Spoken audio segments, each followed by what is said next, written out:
we look around us and we see things falling apart, I don't know that we can conclude even textually, even biblically, that the end times are coming. We have no clue.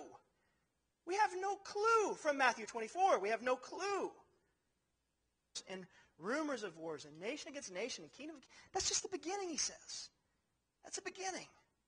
And a study of history will tell you time and time again that these things have been going on for a while. Hagner, writing in Word Biblical Commentary, he says, the sufferings themselves be the signs of imminence of the end. It's clear the very things mentioned here have characterized the entire church age. The intervening period between the first coming of Jesus and his return.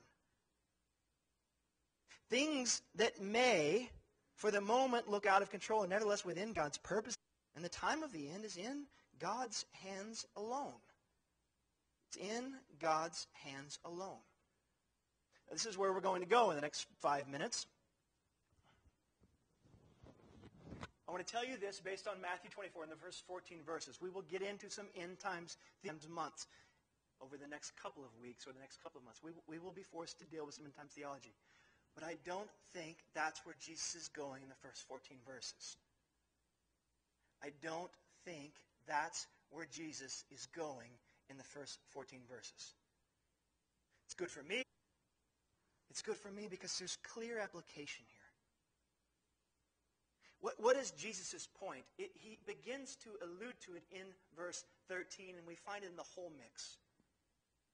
We find in verse 13 these words, the one who endures till the one who endures until the end will be saved. As chaos is going on before us, we are called to faithfulness and perseverance.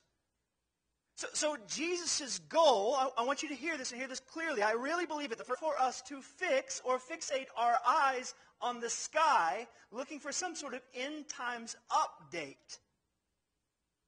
Jesus' preaching in Matthew 24, verses 1 through 14, is meant to motivate, to encourage, to persuade us to live in an appropriate way right now.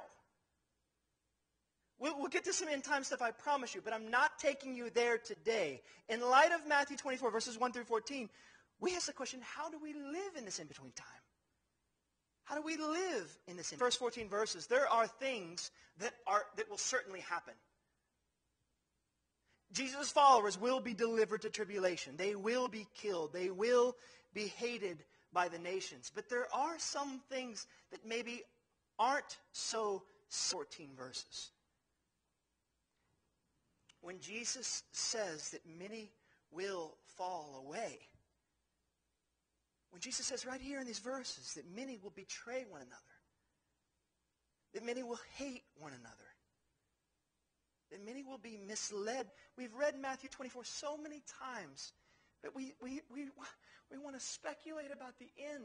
But what if Jesus' point in these first 14 verses has little to do with the end? It has more to do with right now and how we live right now.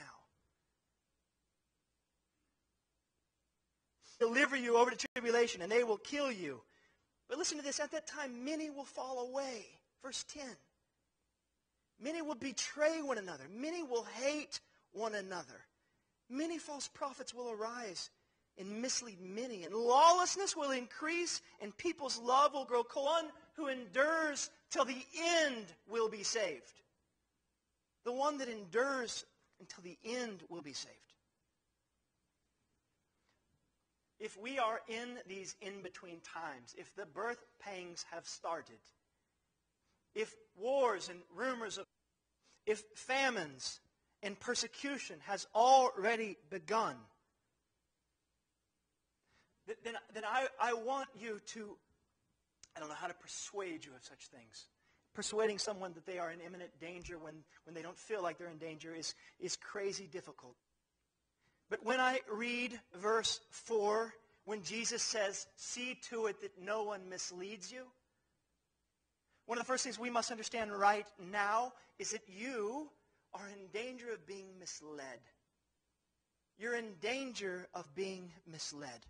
And you think about that for just a minute. Like I don't think anybody sees themselves as as being misled right now. Like, we don't see ourselves as being captors to the evil one.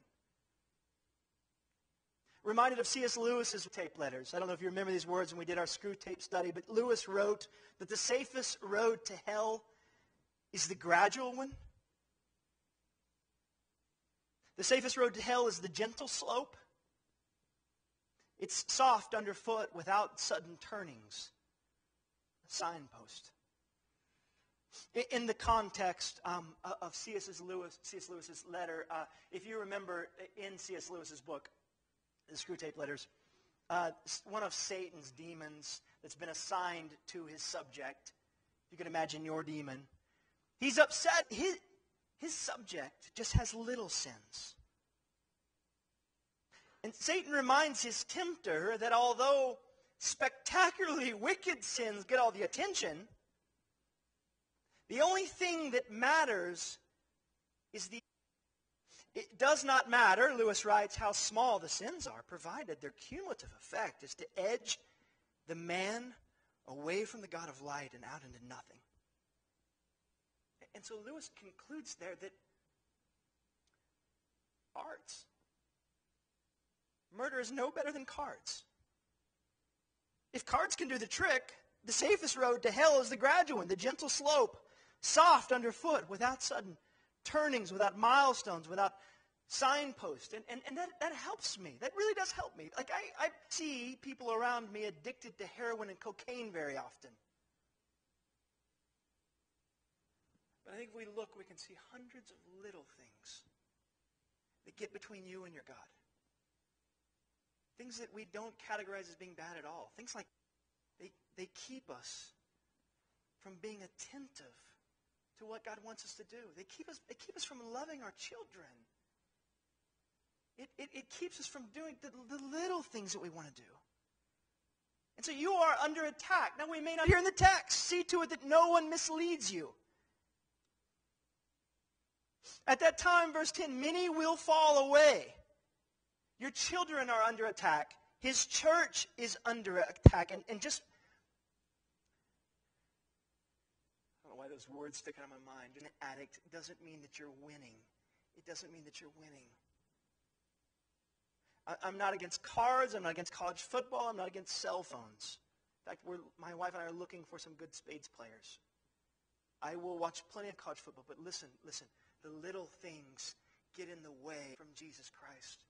Even good things get in the way. Hunting, fishing, food, entertainment, your career. These things can push you away from the God of light into nothingness. Into nothingness. And this is how we know.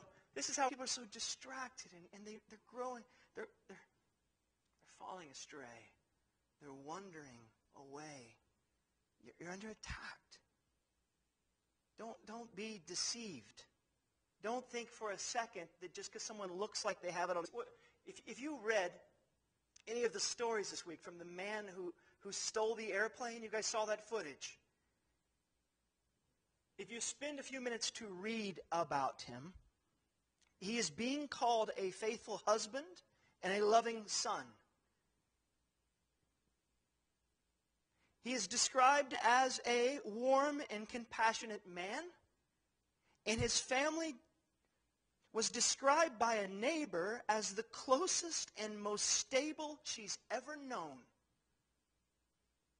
He himself spoke to the air traffic folks, and he said, I've got a lot of people that care about me. It's going to be a disappointment for them to hear this.